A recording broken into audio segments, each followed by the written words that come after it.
بسم اللہ الرحمن الرحیم الحمدللہ رب العالمین والصلاة والسلام علی اشرف الانبیاء والمرسلین وسیدنا ونبینا وطبیب نفوسنا وحبیب قلوبنا ومولانا بالقاسم محمد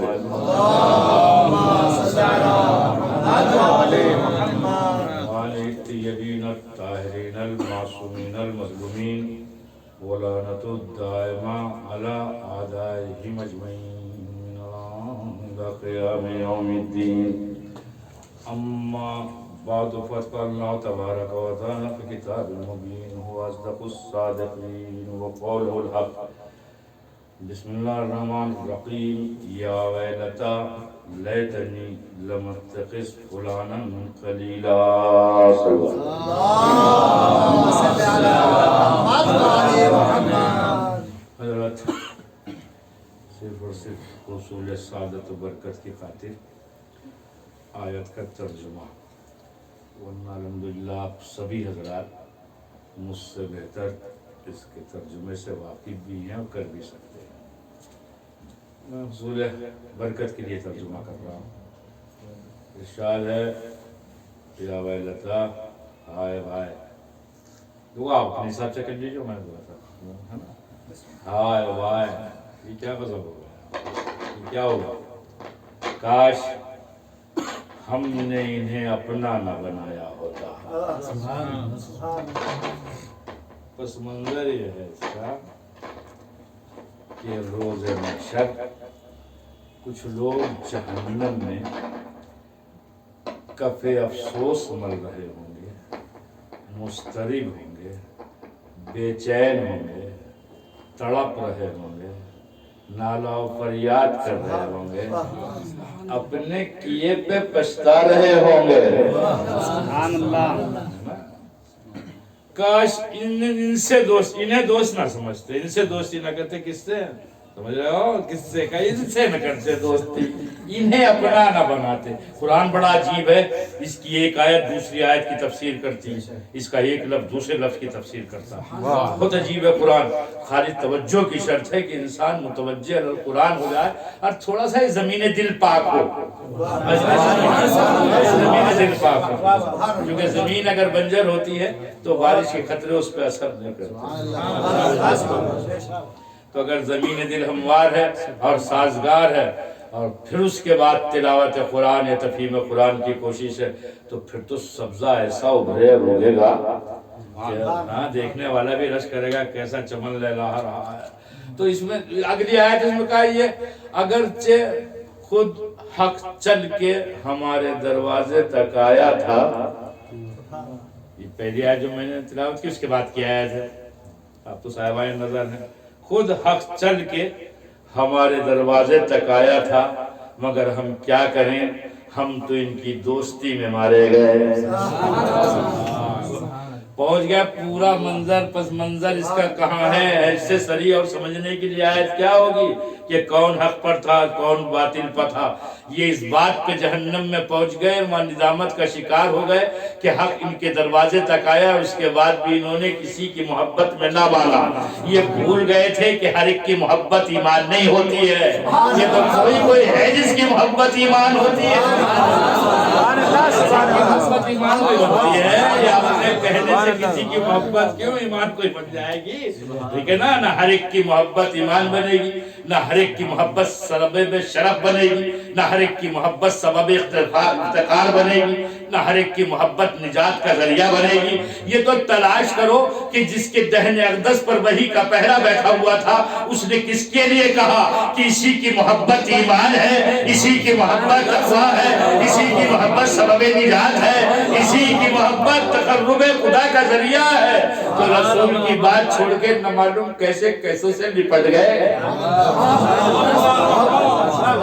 اس کے بعد وہاں جا کے پچھتاؤ بھی تو کیا ہو رہا ہے. اس پچھتانے سے کافی افسوس سمجھ رہے ہیں. دیکھو جب تک اختیار رہے تب تک سمجھ جاؤ. جب اختیار رہے، ان آنکھوں پہ اپنا اختیار رہے، زبان پہ اپنا اختیار رہے، ہاتھوں پہ اپنا اختیار رہے، دل پہ اپنا اختیار رہے، پیروں پہ اپنا اختیار رہے، تب تک سنبھلو نا۔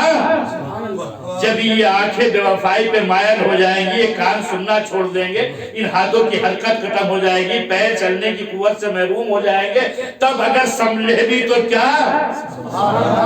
اب یہ اس وقت سنبھلے جب ان کے بس کا کچھ نہ تھا، مگر چونکہ قرآن روز معلوم تک کے لیے ہے، لذا ان کی اس کیفیت کو قرآن مجید نے نقل کر کے زمانے بھر کے صاحبان نظر کے لیے ایک دیا میرے پاس الفاظ نہیں، میں کیا کروں، آپ تو صاحبان علم میں ایک دیا روشن کیا تاکہ اس کی روشنی میں انسان اپنے سفر حیات کو طے کر سکے اور منزل حقیقی کو پہچان سکے کہ کسی ایسے ویسے کے دامن سے وابستہ ہونے والوں کا انجام کیا ہوتا ہے۔ کہ کفے افسوسی ملتے ہیں، نادمی ہوتے ہیں، مضطرب ہوتے ہیں، بے چین ہوتے ہیں، اس کی سوا کچھ نہیں ہوتا۔ اور جو ان کے دامن سے وابستہ ہو جاتے ہیں وہ سونی پہ بولتے ہیں، وہ سر نمبر بولتے ہیں، سونی پہ سبحان اللہ سبحان اللہ۔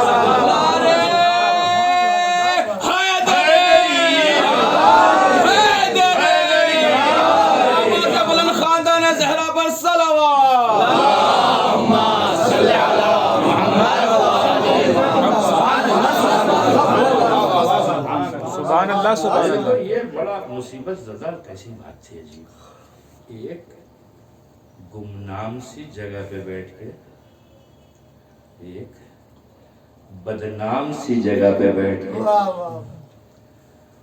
اور مہار اسلام کسی کے سپرد کر دینا، اور جس کا اعلان کھلے میدان میں ہوا تھا اسے چھوڑ دینا، یہ میرے کو سمجھ میں نہیں آتا یہ تھا کیا، جس کے لیے نبی نے بار بار کہا ابتداء اسلام سے لے کے منتہا اسلام تک۔ آپ میں پڑھنا آسان کوئی ہے کیا؟ سمجھ رہے ہیں آپ؟ پڑھ رہا ہوں آپ کی خدمت میں، سمجھ ہے نا۔ میں سوچ رہا تھا جب آ رہا تھا کہ دیکھو یہ جگہ جگہ روز بروز، ٹھیک ہے نا، مجلس ہے، ذکر اہل بیت ہے، ذکر اہل اسلام ہے، آج ذرا بڑا مسئلہ ہے، اس لیے کہ ایک تو خود اس کی بارگاہ ہے جو دیکھ بھی رہا ہے سن بھی رہا ہے، دیکھ بھی رہا ہے سن بھی رہا ہے، اور پھر اس کے دسترخوان سے علمی بھوک مٹانے والے، پھر اس کے دسترخوان سے رزق علم حاصل کرنے والے، وہ ظاہر بظاہر سامنے بیٹھے ہوں تو پھر میسم جیسا کہاں سے لاؤں؟ میری بات پر بس میں پڑھ رہا ہوں ثواباً، آپ سنیے تو میں عرض یہ کر رہا ہوں کہ بدنام جگہ پہ بیٹھ کر اور کسی کے سپرد مہار اسلام کو کر دیا گیا، اور آخر کے آپ سمجھیے کیا، ٹھیک ہے نا، کیسے لپٹ گئے، اور جو نور مجسم تھا، جو اعتبار مشیت تھا،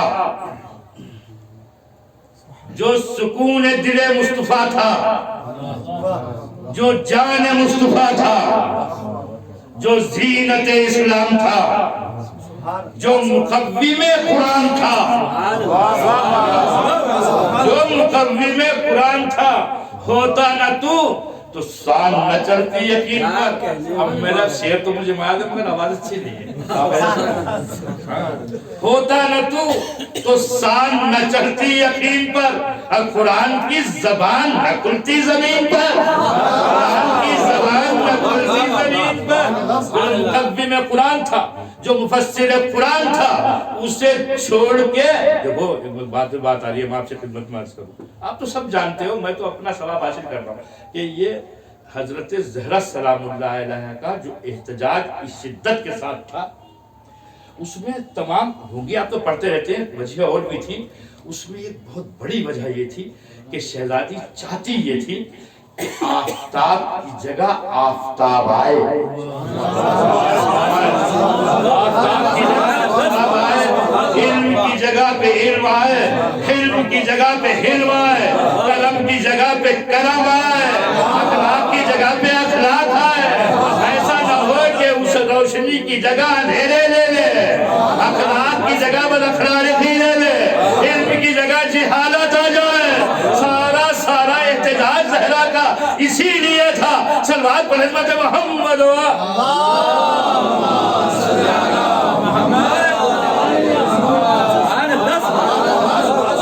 سبحان اللہ سبحان اللہ سبحان اللہ۔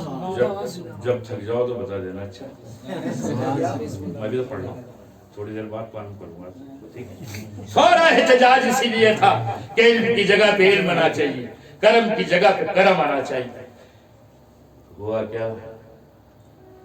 پتہ نہیں کیسے لوگ تھے، ہماری تو سمجھ میں آتا ہی نہیں کہ ہوا کیا۔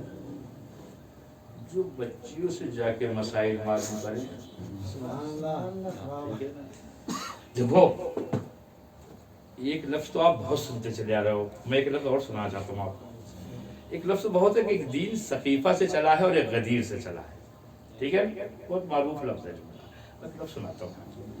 دیکھو دو قسم کے رہبر ہیں دین کو بعد رسول، دو قسم کے رہبر ملے، ایک نے کہا خلونی، ایک نے کہا سلونی۔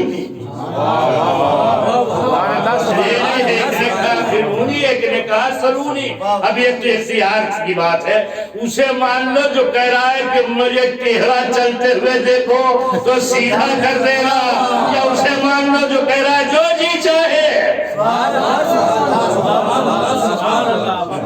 جو جی چاہے۔ دیکھو ایک بات، آپ تو ماشاءاللہ سعید ہیں، بابرکت ہیں اور مقدر کے دھنی ہیں کہ آپ سالہ سال سے بارگاہ شاہ نجف میں رہ رہے ہیں، جہاں علم کے سوتے پھوٹتے ہیں، جہاں کی ہوا و فضا میں علم ہے۔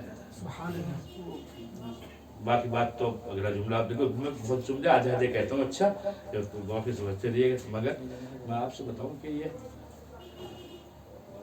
دو قسم کے لوگ پیدا ہوئے ہیں۔ ایک نے کہا سلونی۔ سلونی کا مطلب کیا ہے؟ معلوم کرو مجھ سے، معلوم کرو، کیا معلوم کرو؟ بہت توجہ، کیا معلوم کرو؟ فقہ کی باتیں معلوم کرو، اصول کی باتیں معلوم کرو، منطق کی باتیں معلوم کرو، فلسفے کے تعلق سے سوال کرو، منطق کے تعلق سے سوال کرو، الجبرا کے تعلق سے سوال کرو، میتھ کے تعلق سے سوال کرو، انگلش کے تعلق سے سوال کرو، جغرافیہ کے تعلق سے سوال کرو۔ کوئی قید لگائی مولا نے کیا؟ سننا ہے آپ؟ زمانہ ستاروں پہ کمن ڈال رہا ہے، انسان سالوں کے فاصلوں کو مہینوں میں سمیٹ رہا ہے، انسان ہوا اور زمین و افتتاحات کے اوپر اپنی حکومت قائم کر رہا ہے، لیکن آج بھی اس بھرے پورے زمانے میں کسی کے سینے میں اتنا بڑا جگر و دل نہیں ہے کہ سوال کہے کہ جو چاہو مجھ سے پوچھو، چاہے زمین کی معلوم کرو، چاہے آسمان کی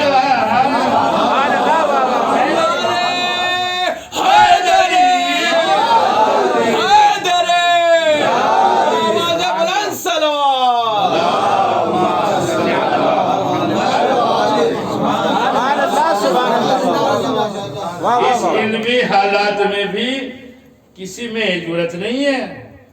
آپ جس سے بات کرو گے کوئی سوال کر نہیں تو ہمارا سبجیکٹ نہیں ہے، ہمارا موضوع ہے، کہتے ہیں ملیں گے نہیں کہ ہم تو انگریزی، ہم فزکس، ہم تھیالوجی، ایسا کوئی نظر نہ آئے گا جو کہے جو چاہو پوچھو۔ ایسا کوئی مل جائے کبھی تو بتائیے گا جو اعلان کر دے۔ آپ تو خود علمی دنیا میں رہ رہے ہیں، ہر ایک کا ایک دائرہ ہوگا، اسی میں کہے گا اس میں معلوم کر لو۔ ہماری جانیں نثار اس لسان اللہ پر جو گھر کے گوشے میں نہیں برسرے منبر کہہ رہا تھا، جو تنہائی میں نہیں مجمع میں کہہ رہا تھا، سلونی سلونی، جو چاہو جو چاہو جو چاہو وہ معلوم کرو۔ تو اب جو علم میں کل تھا یا کل علم تھا، آپ میں تو سمجھے جائیں گے نا، جو علم کل تھا یا کل علم تھا اس سے تو دور ہو گئے، جو اندھیرے تھے ان کے دامن سے نپٹ گئے، تو مقدر میں ندامت کے سوا اور آئے گا کیا؟ ایک سلوات پڑھیں گے محمد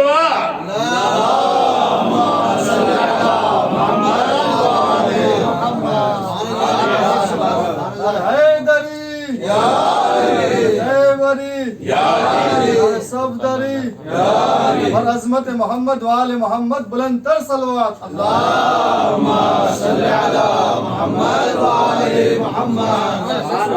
سبحان اللہ. مناسبتوں کا مہینہ ہے، یہ بڑی مناسبتیں ہیں اس میں، تو آپ چاہے جو فیصلہ کیجیے گا، مگر مجھے چونکہ مولا کی بارگاہ میں دو چار باتیں ذرا سا مناسبت سے پڑھنا چاہتا ہوں. بسم اللہ. کیسا ایک تو مہینہ کیسا ہے، اور کیسے چار چاند لگے ماہ رجب کو ولادت علی سے زمانے کا مقدر سنور گیا، انسانیت کے دھڑکتے ہوئے دل کو قرار آ گیا، انسانیت کے ضعیف و ناتواں بازوؤں میں بازوئے حیدر کرار کی بدولت قوت آ گئی. میں بتائیے، دیکھو میں بغیر بنیاد کی کوئی بات نہیں بولتا ہوں، میں جملہ سناتا ہوں آپ کو زرار کا. اور زرار نے جو جملہ کہا وہاں اپنے نہیں تھے، جیسے ہمیں سپنا اغیار کا مجمع تھا، اور اس جیسا میں کیوں نام لوں، یہ نام اتنے بڑے ہیں میرا لینے کچھ نہیں چاہتا، یہ ان کا نام حدیث میں لیا جائے. اس کا دربار تھا، اس نے کہا تھا زرار سے علی کے فضائل سناؤ. علی پہلے خاموش رہے، کہا علی کے فضائل سناؤ. زرار خاموش رہے، کہا سناؤ، پھر خاموش رہے. کہا جان کی امان ہے سناؤ، جان کی امان ہے سناؤ. یہ جملہ سننے زرار کا کہتے ہیں امیر جب تک علی زندہ رہے کوئی مظلوم مایوس نہ ہوا، جب تک علی زندہ رہے کوئی مظلوم مایوس نہ ہوا. میں نے اسی جملے کے تناظر میں جملہ عرض کیا تھا کہ ولادت علی کی بدولت انسانیت کے ضعیف بازوؤں میں توانائی و قوت پیدا ہوئی.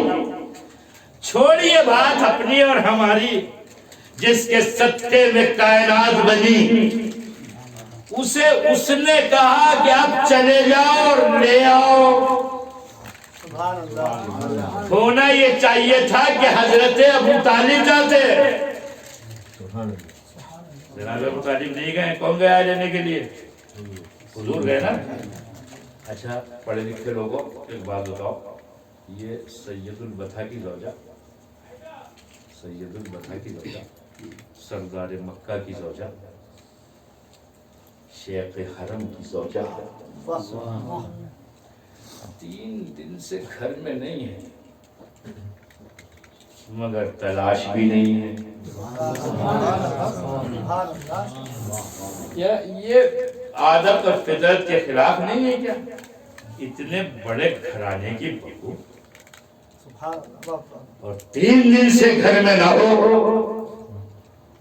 اور گھر والے تلاش کے لیے نہ نکلے. کہیں جھوٹی سے جھوٹی روایت لے آئی ہو کہ جناب ابو طالب تلاش فاطمہ بنت اسد میں نکلے ہو. تو تلاش نہ کرنا اس بات کی دلیل ہے کہ منصوبہ مشیت کا ابو طالب کو پہلے سے یہ تھا. مشیت کے ارادوں کا کیوں کھانا کھا لیا ہے؟ نہیں، مشیت کے ارادوں کا توجہ ہے نا، ایسی بات. بچوں کو اگر ذکر علی سن کے بھی چہرے پہ تبدیلی نہ، یہ تو چلو بعد میں کہوں گا، جملہ کا یاد آ گیا تو ابھی تو یہ سن لو. اس کا مطلب یہ ہے کہ جو کچھ خالق کا منصوبہ تھا اس سے واقف تھے اور عالم تھے ابو طالب. آپ چاہے جو کہو کیا تھے، مگر حقیقت تو یہی ہے. جب گزر گئے 3 دن تو آپ تو تب بھی نہیں آتے. اچھا آنا بھی نہیں چاہیے تھا، اس لیے دیکھو جملہ پکڑنا نہیں، الفاظ کو ہوتا ہے، میں کیا کروں گا. اس لیے نہیں آنا چاہیے تھا کہ یہ آنے والا ابو طالب کی ضرورت نہ تھا. یہ آنے والا ابو طالب کی ضرورت نہ تھا، یہ رسالت کی ضرورت تھا. تو جس کی ضرورت تھا وہ گھر سے چلا. یہ رسالت کی ضرورت تھا. ضرورت یوں تھا کہ نبی کو بتانا تھا کہ اللہ ہے، نبی کو بتانا تھا کہ جنت ہے، نبی کو بتانا تھا کہ دوزخ ہے، نبی کو بتانا تھا کہ صراط ہے، نبی کو بتانا تھا کہ سلسبیل ہے، نبی کو بتانا تھا کہ کوثر ہے۔ تو کوئی تو ہو جو یہ کہے میں نے کوثر بنتے ہوئے دیکھی ہے، سلسبیل کو بنتے ہوئے دیکھا ہے۔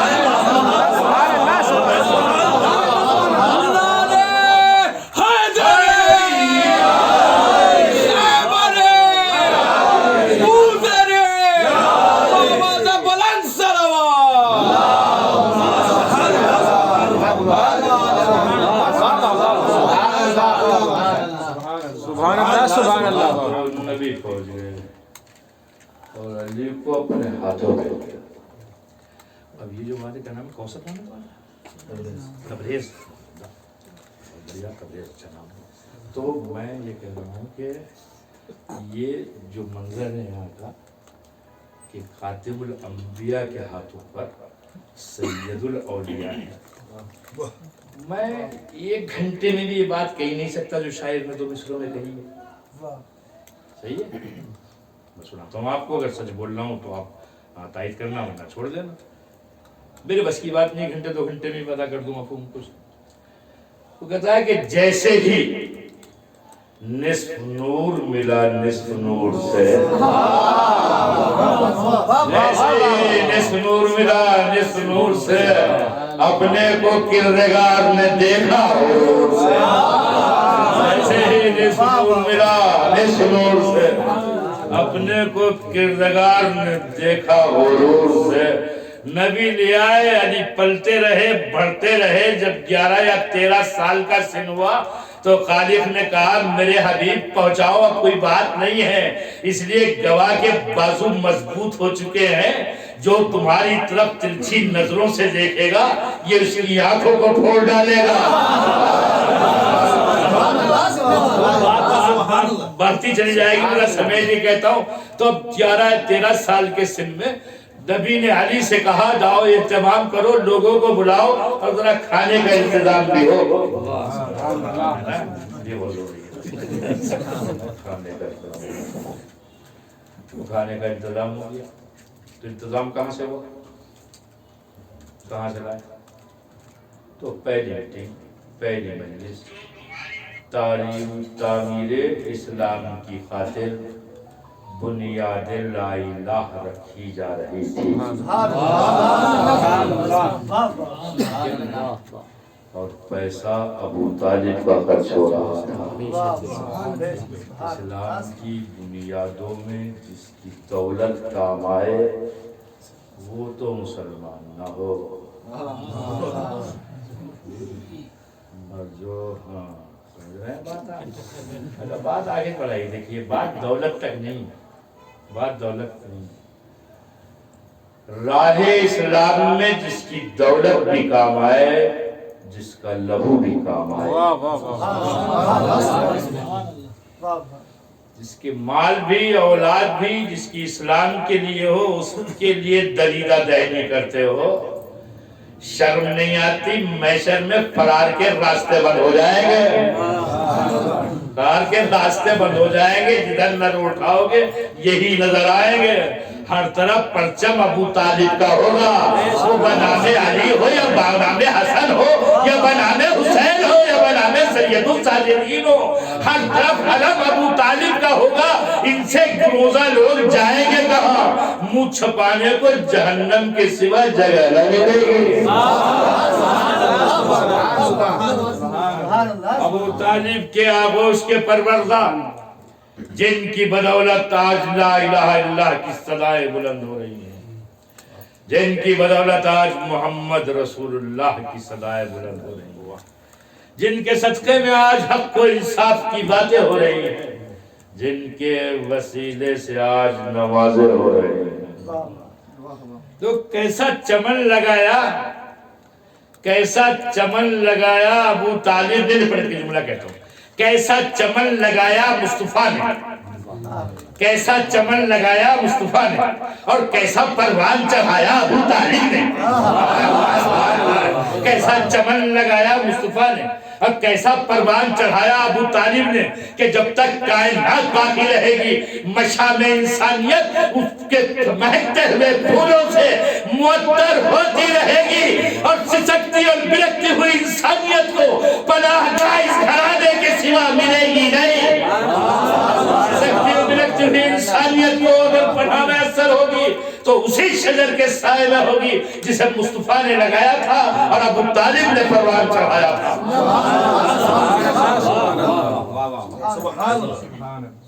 یہ وہی تو پہلی مجلس ہی جس میں علی نے وعدہ کیا تھا نصرت کا. اب تو تم جانتے ہو کیا کہا کیا تھا.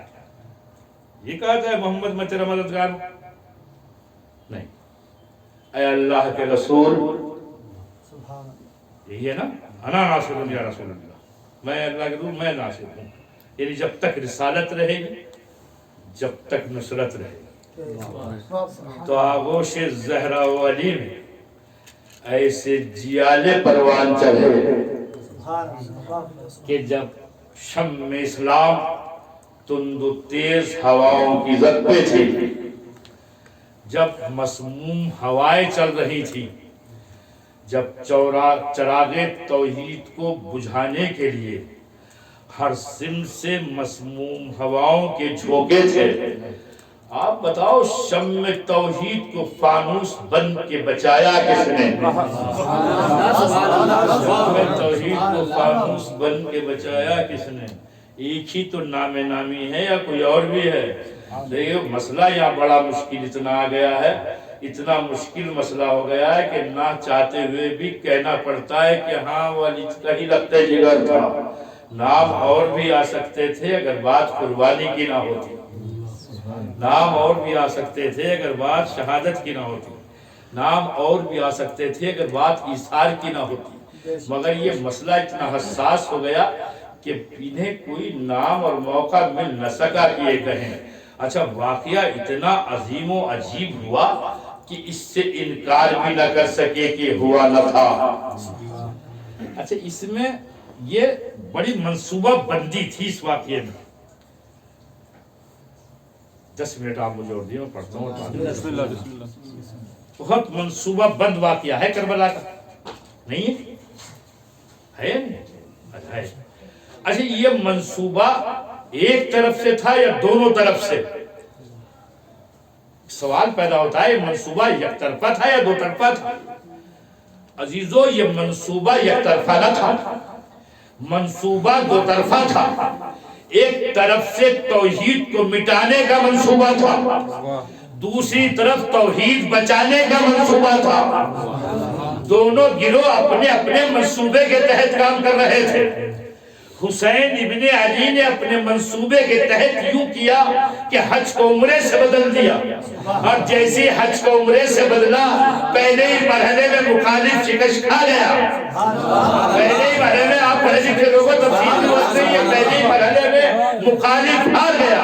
دوسرے مرحلے میں منصوبے کے تحت حسین نے یہ کیا کہ جس جگہ پہ جا کے ٹھہرے اس جگہ کو خرید لیا, اس جگہ کو خرید لیا, اس جگہ کو خرید لیا. تیسرا منصوبہ یہ بنا کہ یزید کوتا بھی تھا, کم نظر تھا, اس نے اپنی جنگ کو اس میدان تک سمیٹ دیا, اور حسین ابن علی نے اپنے منصوبے کے تحت اس جنگ کربلا کو 2 حصوں میں بانٹ دیا, 2 حصوں میں بانٹ دیا. ایک وہ جنگ جو کربلا میں لڑی جائے گی, اور ایک وہ جنگ جو کوفے میں لڑی جائے گی, شام میں لڑی جائے گی.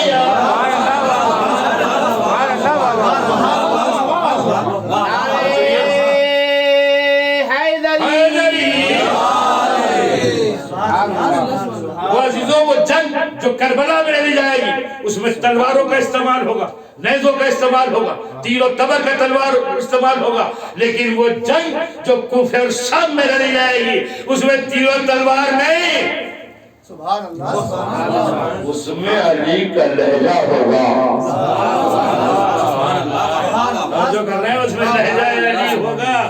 وہ جنگ جو کربلا میں لڑی جائے گی اس کے سردار حسین ہوں گے, اس کے علمبردار عباس ہوں گے, اور وہ جنگ جو کوفہ و شام میں لڑی جائے گی اس کے سردار سید سجاد ہوں گے, اور اس کی رہبر زینب کبریٰ ہوگی. سبحان اللہ. میں تھوڑا نہ پڑھتا ہوں کیوں کیا خیال ہے, اور آج دیکھیے عجیب ہے، ایک تخلیقی اعتبار سے عورت کی تخلیق میں اور مرد کی تخلیق میں فرق ہے، بہت بہت بڑا فرق ہے، یہ خود مکمل ایک موضوع ہے، ٹھیک ہے نا؟ مگر آپ یہ دیکھیں کربلا میں فطرتیں بدل رہی تھی، کربلا میں فطرتیں بدل رہی تھی، جتنے غم حسین پہ پڑے تھے اتنی زینب پہ بھی پڑے تھے، لیکن عصر عاشور کے بعد زینب مصائب میں تنہا تھی۔ اچھا میری بات پہ آپ کو اعتبار نہ آیا تو عرض کروں، حسین ابن علی نے کہا تھا زینب کبریٰ سے بہن ساتھ چلو، نہ لے جاتا، مگر میں جانتا ہوں کہ ظالم میرے خون ناحق کو چھپانے کی کوشش کرے گا، میرے مقصد کو چھپانے کی کوشش کرے گا، تم ساتھ چلو تاکہ میری مقصد کی پاسبان بن جاؤ۔ جملہ میں نے عرض کر دیا، آپ سوچئے جو مقصد امامت کی پاسبان ہو اس ذات کی توصیف کی جا سکتی ہے کیا جو مقاصد امامت کی پاسبان ہو جائے، جو محافظ مقصد امامت ہو جائے؟ کسی کی زبان میں اتنا دم ہے کیا اس کی توصیف کر سکے؟ کسی کے سینے میں علم ہے کیا کہ اس کی مدح سرائی کر سکے؟ نہیں عزیزو، گم ہے زبانیں بڑے بڑوں کی۔ یہ تو بس ہے کہ تبرکن جو ہوتا ہے وہ ہے۔ تو زینب، اچھا ایک بات اور سنیں، بہت توجہ سنیے گا، ایک قافلہ تو حسین لے کے چلے تھے اور ایک زینب لے کے چلے، ہے نا؟ کبھی سوچا ہے آپ نے کہ وہ قافلہ جو حسین لے کے چلے تھے اس میں کون کون تھا، اور جو زینب لے کے چلی اس میں کون کون تھا؟ سوچیں گے ہم تو عظمت زینب سمجھ میں آئے گی۔ جو حسین لے کے چلے تھے اس میں عرب کے سورما تھے، بنی ہاشم کے جیالے تھے، اور جو قافلہ زینب لے کے چلی تھی اس میں بیوہ عورتیں تھی اور 3 بچے تھے۔ مگر ایک لمحے کے لیے سرے منہ اگر پائے سے باتیں حضرت زینب میں لغزش آئی تو زبان نہ جل جائے کہتے ہوئے، کیسا مقصد ہے؟ دیکھو اگر زینب کبریٰ نہ ہوتی تو کربلا حدود کربلا سے باہر نکل نہ پاتی۔ میں پھر عرض کرتا ہوں اگر زینب کبریٰ نہ ہوتی تو کربلا مقصد حسینیت کربلا میں دفن ہو جاتا۔ اگر زینب کبریٰ نہ ہوتی حدود کربلا سے باہر کربلا جانا پاتی۔ آج جو کربلا زمانے پہ چھائی ہے وہ زینب کی بدولت ہے، جو کربلا ہر طرف چھائی ہے وہ زینب کی بدولت ہے۔ یہ جو کچھ ہو رہا ہے یہ سب حضرت زینب کبریٰ کی بدولت ہے۔ تو میں جملہ اس ٹائم کہنا چاہا تھا، شکر کرو اس بات پر کہ یہ فرش یہاں بچھا ہوا ہے اور آپ موبائل سے کھیل رہے ہو، یہ تو کرم ہے ذات، یقین کیجئے یہ تو روزے محشر پتہ چلے گا کہ بیٹھے ہوئے کہاں تھے اور کہاں بیٹھے تھے اور کیا سن رہے تھے۔ یہ ذکر زمینوں کا تھا ہی نہیں، یہ فرش زمینوں کا تھا ہی نہیں، یہ تذکرہ زمینوں کا نہ تھا، یہ فرش زمینوں کا نہ تھا، یہ بس زینب کا کرم ہے، یہ بس زینب کا صدقہ ہے، یہ فرش زمینوں پہ بچھے ہوئے گا۔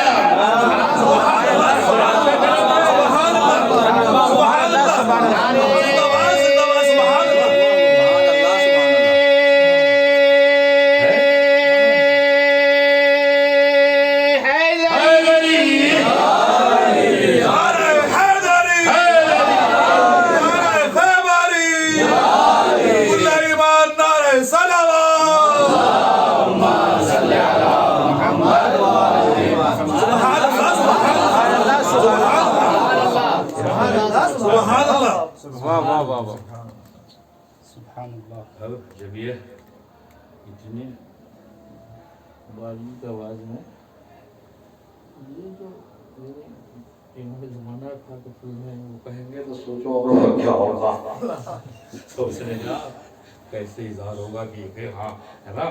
میں بس سمیٹ رہا ہوں بات کو، نہ بات بہت بڑھ جائے گی۔ تمہارا یہ کر رہا ہوں سب زینب کبریٰ کی بدولت ہے، سارے کا سارا دین زینب کبریٰ کی بدولت ہے۔ اس لیے آپ سوچو، میں بالکل بے بنیاد بات نہیں کر رہا ہوں، آپ سے کتابت نہیں کر رہا ہوں، جو کچھ لکھا ہے کتابوں میں اس کے تناظر میں بول رہا ہوں۔ آج جو کچھ لا الہ الا اللہ محمد رسول اللہ کی صدائیں ہیں، حق و انصاف کی باتیں ہیں، انسانیت کی خدمت کی باتیں ہیں، سب زینب کبریٰ کی بدولت ہیں۔ 11 محرم کو زینب کبریٰ کربلا سے چلی تھی، تو جو کام مدینہ میں عباس و اکبر نے کیا تھا وہ میدان کربلا میں تنہا زینب نے کیا۔ وہاں جوان موجود تھے سوار کرانے کے لیے، اور یہاں ہر ایک کی جگہ زینب تھی۔ تو میں اپنا جملہ کا خود ذمہ دار ہوں جو پڑھ رہا ہوں۔ اگر آپ میزان نصب کرو تو 72 کے برابر ہے تنہا زینب، 72 کے برابر ہے تنہا زینب۔ ایک ترازو میں رکھو 72 کو، ایک ترازو میں رکھو زینب کبریٰ،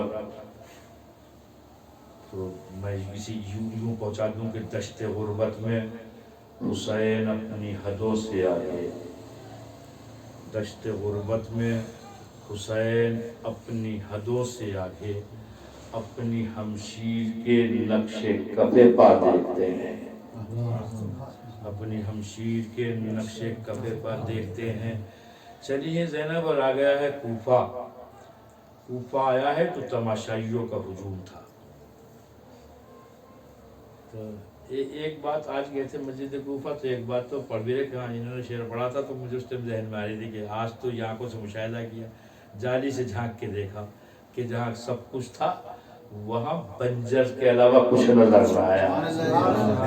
جو ہے نا کیسے مرجائے خلائق بنے ہوئے ہیں ان کے مزارات مقدسہ، اور وہاں کوئی جانے اور دیکھنے والا نہیں، ٹھیک ہے نا۔ تو یہ دنیا میں بھی حال خراب ہے اور وہاں تو ہے ہی کبھی افسوس بنیں گے جو ہے نا۔ اب آیا کوفہ، تماشائیوں کا ہجوم تھا، دیکھنے والوں کی بھیڑ تھی۔ بس یہ انہیں کو مصائب سمجھے گا جو عرض کرنے جا رہا ہوں۔ تماشائیوں کی بھیڑ تھی اور علی کی بیٹی زینب کبریٰ تھی۔ ایک مرتبہ ہوا یہ کہ بعض عورتوں نے زینب کبریٰ کو دیکھ کے یہ پہچان لیا کہ یہ تو شہزادی زینب کبریٰ ہے، یہ تو ہمیں درس تفسیر دیا کرتی تھی۔ اس لیے کوفہ میں جب زینب رہتی تھی تو کوفہ کی عورتوں کو قرآن کا درس دیا کرتی تھی۔ تو زینب کی اس حالت زار کو دیکھ کے انہیں رونا آیا، انہوں نے رونا شروع کیا۔ ان کو روتا ہوا دیکھ کر جو ان کی آغوش میں چھوٹے چھوٹے بچے تھے وہ رونے لگے۔ ان چھوٹے چھوٹے بچوں کو روتا ہوا دیکھ کر نوجوان رونے لگے، نوجوانوں کو روتا ہوا دیکھ کر جوان رونے لگے، جوانوں کو روتا ہوا دیکھ کر بزرگ رونے لگے۔ ہر طرف سے آہ، کراہ، نالا، فریاد، ہر طرف سے صدائیں تھی، ہر طرف سے گریہ وزاری کی صدائیں بلند تھی۔ تو سید سجاد نے زینب کبریٰ سے کہا، پھوپھی اماں کیا یہ ہم پہ رو رہے ہیں کیا؟ اگر ایسا ہی ہے تو ہمیں قتل کس نے کیا ہے؟ حضرتارو یہ سننا تھا کہ زینب کبریٰ نے اپنے کو پشت ناقہ سے بلند کیا، سب کو خاموش رہنے کا حکم صادر کیا۔ نوجوانوں، جوانوں، ضعیف بچے سب خاموش ہو گئے۔ اب فکرہ ہے مقتل کا کہ اونٹوں کے گلے میں پڑی ہوئی گھنٹیاں تک خاموش ہو گئی، صرف فضاؤں میں سانسوں کی آواز تھی، اس کے سوا کچھ نہ تھا۔ جب ایک سکوت و سناٹا چھا گیا تو علی کی شیریں بیٹی زینب کبریٰ نے اپنے تکلم کا ابتدا حمد الہی کے بعد کیا کہ وہ کوفے کے رہنے والوں ذلیلوں، کمینوں، غداروں، مکار لوگوں، آج تم آنسو آ رہے ہو، تم نے فرزند رسول کو خط بھیج کے بلایا، آج وہ تمہاری دعوت پہ آ گیا تو تم نے اسے یکا تنہا چھوڑ دیا۔ آج اس کا لاشا میدان کربلا میں بے گور و کفن پڑا ہوا ہے، ہوا اس کے بدن کو خاک کے ذریعے چھپا رہی ہے۔ تمہیں معلوم ہے کہ تمہاری مثال اس عورت جیسی ہے جو سود کاٹتی رہتی ہے، توڑتی رہتی ہے، تمہاری مثال اس سبزی جیسی ہے جو گندگی پہ اٹھا ہے۔ آج تم آنسو بہا رہے ہو، جب فرزند مصطفیٰ کب تمہارے درمیان میں تھا تمہیں ترس نہ آیا تو اس کے قتل پہ آمادہ ہو گئے۔ رابی کہتا ہے کہ جب علی کی بیٹی یہ بیان دے رہی تھی تو ایک ضعیف جذبات سے مغلوب ہو کے کہتا ہے، علی کی بیٹی تم نے صحیح کہا، اس زمین پر تم سے بہتر کسی کا خاندان نہیں ہے۔ کسی کا خاندان نہیں ہے. یہ زینب کا پہلا خطبہ تھا جس نے انتقام خون حسین کی بنیاد کوفے میں ڈال دی. ادھر مزاج سے جو غلطی یہ ہو گئی کہ اس نے جشن فتح یزید منانے کے لیے قیدیوں کو دربار میں آنے کا حکم صادر کر دیا. اور جب قیدی دربار میں پہنچے ہیں تو سیدانیوں نے زینب کبریٰ کو اپنے حلقے میں لے لیا. زینب کو اپنے حلقے میں لے لیا تو لعین کہتا ہے کہ وہ بی بی کون ہے جو دوسری بیویوں کے حلقے میں بیٹھی ہوئی ہے. کسی نے کوئی جواب نہ دیا. پھر پوچھا, کسی نے کوئی جواب نہ دیا. اگر تیسری بار معلوم کیا کہ زینب بلند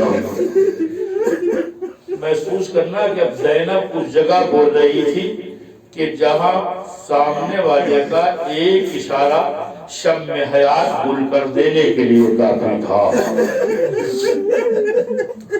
ایک اشارہ حیات کے تمام کے لیے کافی تھا. ایک زینب کربلا میں 72 جنازے چھوڑ کے آئی تھی. زینب اپنی پوری نسل حسین پہ قربان کر کے آئی تھی. اور اب زینب یہ بولی جیسے اس نے کہا دیکھا اللہ نے تمہارے بھائی کے ساتھ کیا کیا. زینب پلٹ کے کیا مارائی تو اتنا جمیلہ, ارے ہم نے تو اچھے آئی کے سوا کچھ نہ دیکھا. اور اس طریقے کا اعلان کیا کہ ظالم کہتا ہے اسے قتل کر دو. تو کسی نے کہا نہیں ابھی اور تو ہاتھ نہیں اٹھایا کرتے. ارے ظالم کے دربار میں زینب مناتی بیان کر رہی تھی, مسائی بیان کر رہی تھی. اللہ اکبر, عظمت و جلالت زینب کبریٰ. دو چار جملے پڑھتا ہوں بنوانے مسائل. آپ مسا بولیے اللہ اسے بطور عبادت قبول کرے, ہر رنج و ہم و غم سے محفوظ رکھے, کہاں جہاں بھی حسین کے زدار و ماتمدار ہیں محفوظ رکھے. میں دو چار جملے اور پڑھتا ہوں. کیسے ممکن ہے کہ معرفت زینب کبریٰ ہو جائے, کیسے ممکن ہے کہ حق مسائل زینب کبریٰ ادا ہو جائے. ابھی تو یہ ممکنات میں نہیں ہے. میں صرف ایک چھوٹی کر کے روایت سناتا ہوں, مجلس تمام کرتا ہوں. جب یہ قافلہ, تو آپ کو تو معلوم ہے کہ ہموار راہوں سے نہ گزارا گیا, نہ ہموار راہوں سے قافلہ گزارا گیا. ظالم ناکوں کو تیز چلاتے تھے, بچے ماؤں کی آغوش سے گر جاتے تھے, قافلہ روکا نہیں جاتا تھا. کتنے شہید راہ حق ہیں جن کا نام تک نہیں معلوم, نام بھی نہیں معلوم. اس قافلے کی قافلہ سالار زینب تھی. زینب شام پہنچی ہے. بس روایت و مجلس تمام. جب شام کے دربار میں یزید لعین کے سامنے شمر بول رہا تھا اور بات سید سداس تک پہنچی تھی, تو پوچھا تھا کہ میں نے تو سنا تھا کہ علی قتل کر دیے گئے. سید سجاد نے کہا میرے بھائی تھے جنہیں ظالموں نے قتل کر ڈالا. یزید کہتا ہے جوان کو بھی قتل کرو. اب تک زینب خاموش کھڑی تھی. جیسے یہ سنا کہ یہ یزید کہہ رہا ہے جوان کو قتل کر دو, تو سید سجاد نے کہا تو میں قتل سے لڑاتا ہے. ارے شہادت تو ہماری میراث ہے, قتل ہونا تو ہماری عادت ہے. مگر ایک کام کر کسی ہاشمی جوان کا انتظام کر دے. کیا کرو گے کہ حرم رسول کو حوالے کروں گا تاکہ نانا کے بازار پر پہنچا دے. زینب سمجھ گئی کہ بھتیجا مرنے پہ تیار ہو گیا. زینب نے کہا جس کی مجال ہے کہ میرے ہوتے ہوئے علی بن حسین کو قتل کر دے. تو یزید نے حیرت سے شم سے پوچھا یہ بیوی کون ہے کہ جو اس طرح تڑپ کے اس کی جان کو بچانا چاہتی ہے. شم نے کہا تجھے معلوم ہے یہ حسین کی بہن زینب ہے. کہ اپنے بھتیجے کو پڑھا چاہتی ہے. کہ یزید تو نے نہیں دیکھا, میں نے اپنی آنکھوں سے دیکھا ہے. اس کے بیٹوں کے لاشیں پڑے ہوئے تھے, جلتے ہوئے ایک پر اس کے بیٹے تھے. اس نے کبھی اپنے بیٹوں کا ماتم نہیں کیا. ارے جب تو کہا ہائے حسین